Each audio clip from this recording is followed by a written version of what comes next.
75 degree কোণ অঙ্কন। হ্যাঁ, প্রথমে একটা রেখা নিতে হবে, নিয়ে এই বিন্দুটাতে একটা বৃত্তচাপ অঙ্কন করতে হবে।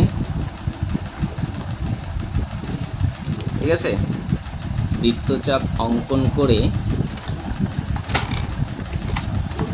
তারপরে হচ্ছে ওই একই মাপে এখানে বসিয়ে এদিকে কাটতে হবে, এখানে বসিয়ে এখানে কাটতে হবে। এবার ওখানে বসানোই থাকবে, এখানে কাটতে হবে।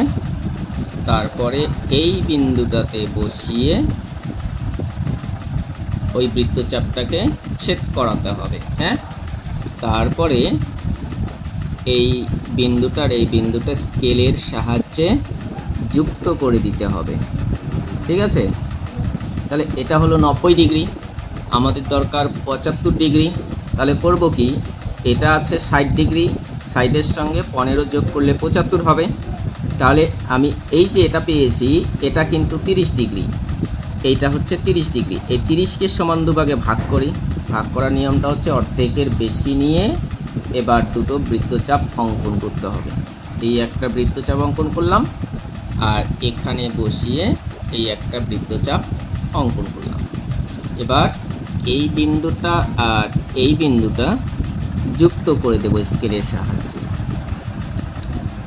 যুক্ত করে দিলে এই যে কোণটা পাওয়া গেল, এটা হচ্ছে 75 ডিগ্রি। এখান থেকে শুরু করে এই পর্যন্ত এই কোণটা হচ্ছে 75 ডিগ্রি বা 75 ডিগ্রি। এটা হচ্ছে 75 ডিগ্রি। নাম দিলাম এ ও বি। এই এ ও বি কোণের মান হলো 75 ডিগ্রি।